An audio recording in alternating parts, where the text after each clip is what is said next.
Good morning, Class 6, and this morning I'm going to be reading you another story from the book that's written by Enid Blyton called Rotten Rascals. And this chapter is called Billy Bitten Nails.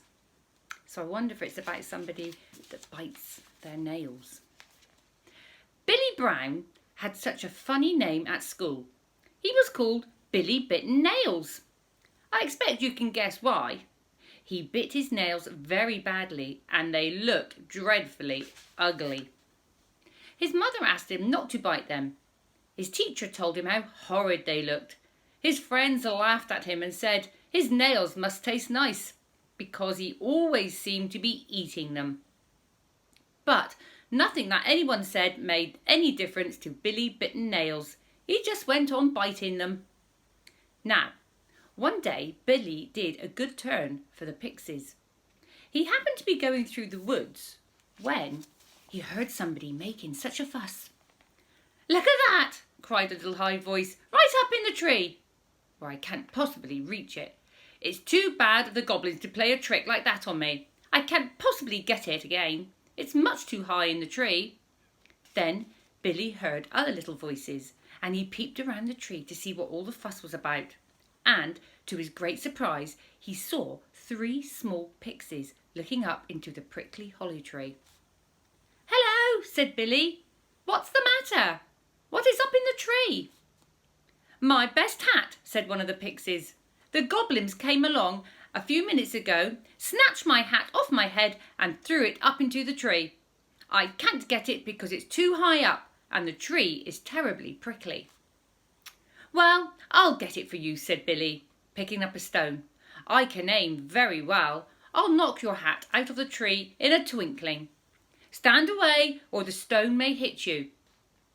Billy threw the stone hard at the hat. It hit it. Bang! The hat fell down out of the tree, almost onto the waiting pixie's head. He gave a squeak of delight and caught it. "Thank you, kind boy," said the little fellow. "It's so good of you to help me. I'll do something for you in return. Now, let me look at you. I wonder what you'd like me to do." The tiny pixie stared hard at Billy from his head to his feet, and suddenly he saw Billy's bitten nails. He smiled and nodded his little gay head. "Ah," he said, "I see you hate your nails. You are trying to bite them all away. I will help you. If you don't want your nails, you needn't have any."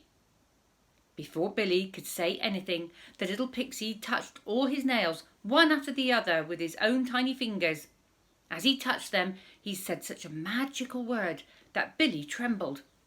He had never heard a magic word before, and it had a very strange and curious sound.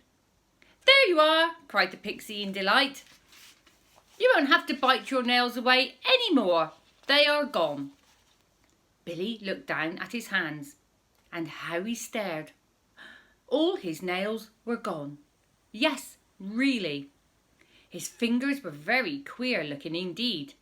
Just fingers right to the top, without any nails at all. Whatever would everyone say? "Oh, please, I don't like this," he began, and then he stopped. The pixies had vanished. Not a sign of them was to be seen. And there was poor old Billy with no nails on his fingers. He put his hand into his pocket and walked off home, feeling most alarmed. He kept his hands in his pockets all that afternoon, and as Mother was out to tea, he had it alone, and no one noticed how queer his fingers looked as he spread his jam and cut his cake. Poor Billy. He couldn't scratch his knees where his shorts rubbed against them because he hadn't any nails. He couldn't scrape the earth off his sleeve where he had fallen into the mud because he didn't have any nails to do it with. He couldn't even open his pocket knife as usual because he hadn't even a bitten nail left to open it with. "This is simply dreadful," said Billy to himself. "Whatever am I to do? I miss my nails terribly. And how shall I explain at school what has happened?" Well, you should have seen his mother's face when at last she saw that Billy had no nails. She simply couldn't believe it, and when Billy told her what had happened, she grew quite pale. "Oh dear, I wonder if this means that your nails will never grow again," she said. Your fingers do look so horrid, Billy. I can't imagine what your teacher will say. Well, his teacher said quite a lot, and so did the boys and girls. I don't know which is more horrid of the two, Billy said, his teacher, to have bitten nails or to have no nails at all. You are a most unfortunate little boy. First you make your own fingers ugly, and then the pixies make them even uglier. Well, you must do the best you can without nails. You must get the other children to open your pocket knife for you when you want to sharpen your pencils. Billy didn't say anything. He wished and wished that he had never in his life bitten his nails. It was very bad luck that just when he had seen and helped the pixies for the first time, the reward they had given was something he didn't want. I'll go through the woods again and call the pixies, thought Billy to himself. Perhaps they will give me my nails back. So he went. He stood beneath the big holly tree and called loudly, Pixies! Pixies! It is Billy calling you. I want you. Up ran the tiny pixie, whose hat he had got from the tree. Hello, Billy, he said. What's the matter? It's my nails, said Billy. I want them back. But why? Asked the pixie in surprise. You had tried to bite them right away. If you don't like your nails, it would be silly to have them again. I do like my nails, said Billy. It was a silly habit I got into. Please give them back to me. Well, said the pixie, I can make them begin to grow again, Billy, but I'm afraid they won't be quite the same sort of nails that you had before. If you bite them, they will squeal out because they will be magic nails. You will hurt them if you bite them. Well, I won't bite them, said Billy. Please make them grow again. The pixie took a small twig growing nearby and touched the tips of Billy's fingers with it, saying another magic word, even stranger than the first he had used. Billy looked at his fingers. He saw that tiny nails were just beginning to grow. Good. They will take a few days to get to the tips of your fingers, said the pixie. I'm sorry I did something you didn't like, Billy. Goodbye.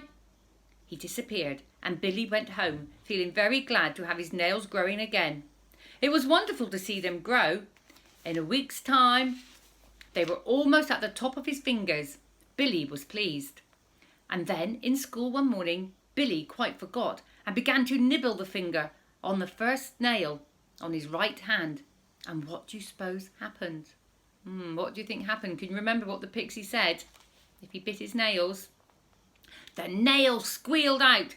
Yes, it did really. Eee! Squealed. Eee! The nail squealed. Billy was startled. His teacher looked up. How dare you make that noise, Billy, she said. Go into the corner. It was my nail that squealed, said Billy. Don't tell me such silly stories, said his teacher. And Billy had to go into the corner. A long, long time ago, if you were silly in class, that is where the teacher would actually send you. So I'm really glad we don't do that anymore. The next time that Billy bit his nails, he was in church on Sunday. Oh dear, oh dear. He bit the nail on the little finger on his left hand, and it squealed out loudly. Eee! Ooh, ee! Billy's father was so angry, he took Billy by the arm and marched him straight out of church. Billy didn't care to tell his father that it was his nail that had squealed because he felt sure his father wouldn't believe him. He was in disgrace all that day. The next time that Billy bit his nails, he was at the party. It was a most exciting one, and Billy began to bite his nails. Eee! Said one nail. Ow! Said another. Ooh! Said a third. Everyone looked at Billy. Poor little boy, he doesn't feel well, said the lady who was giving the party. She took Billy's arm and went out of the room with him. You had better go home, Billy, she said. You're not well. It was my nails that squealed like that, not me, said poor Billy. Oh, no, dear, said the lady. You mustn't tell silly stories like that. Here's your coat. Run home and tell your mother you don't feel well. Billy went home, and on the way he made up his mind that never, never again would he bite his nails. It was simply dreadful to have them squealing like that. He would let them grow properly, and perhaps in time they would be like everyone else's nails. So he hasn't bitten them again. He showed them to me yesterday. They are so nice and round and long, but I do wonder what will happen when he cuts them. Perhaps they won't mind that, Perhaps it is only biting they don't like. What do you think? So what do you think? Do you think the nails will cry out if he cuts them with the scissors? Or do you think it's only when he bites them? Maybe we'll find out one day. Bye!